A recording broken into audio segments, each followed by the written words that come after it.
ఎవరైనా రాముడి గురించి నాకు తీసే అవకాశం వచ్చిందని చెప్పిన వ్యక్తి ఆయన ఆ రోజు హనుమంతుడి మీద అలిగాడే గానీ అవమానించలేదు. ఇది ఒకటి అందరూ గుర్తుపెట్టుకోవాలని నేను మనస్ఫూర్తిగా కోరుకుంటాను.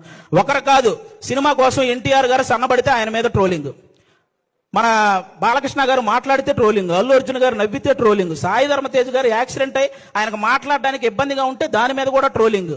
అరే మనం బయట దేశాలకు వెళ్తే జస్ట్ మనం బాహుబలి అంటే గానీ ఓ మీరు ఇండియనా అనే పరిస్థితి ఉండదు. అలాంటి ప్రభాస్ గారి లుక్స్ మీద ట్రోలింగ్, రామ్ చరణ్ గారి చికిరి చికిరి అనే సాంగ్ పక్క దేశాలలో కూడా రీల్ చేస్తున్నారు. అలాంటి ఆ స్టెప్పుల మీద ఇక్కడ ట్రోలింగ్. ఒకరు కాదు, విజయ్ దేవరకొండ గారి మీద మన ఇండస్ట్రీ వాళ్ళే ట్రోలింగ్. అంటే ఒక వ్యక్తికి అంతకు మించి ట్రోలింగ్, అంత మానసికంగా ఒక వ్యక్తిని కుంగదేయాల్సిన పనే ఉంది. ఇప్పుడు బాహుబలి, RRR, పుష్ప ఎలాగో ఒక వర్గానికి అర్జున్ రెడ్డి లాంటి సినిమా కూడా అలాగే.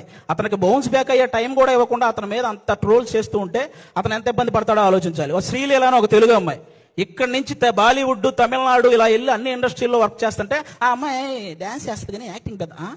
ఇప్పుడు భగవంత్ కేసరి అనే సినిమా నేషనల్ అవార్డు దృష్టికి వెళ్ళిందంటే బాలకృష్ణ గారి పర్ఫార్మెన్స్, అలాగే అనిల్ రావుపూడి గారి కథతో పాటు శ్రీలీల గారి పర్ఫార్మెన్స్ కూడా వన్ ఆఫ్ ద రీజన్ కదా. అలాంటి అమ్మాయిని అంత బ్లేమ్ చేయడం ఏంటి?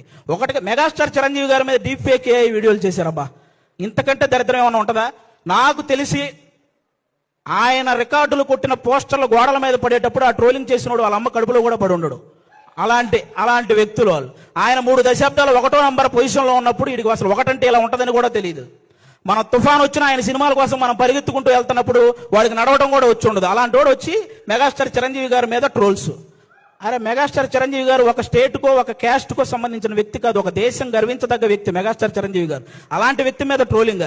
ఈ ట్రోలింగ్ ఎందుకు, వీటి వల్ల సినిమా ఎందుకు చనిపోతుంది అంటున్నానంటే, నేను హీరోల మీద ట్రోలింగ్ చేయడం వల్ల, ఇంతమంది స్టార్ హీరోల మీద ట్రోలింగ్ చేయడం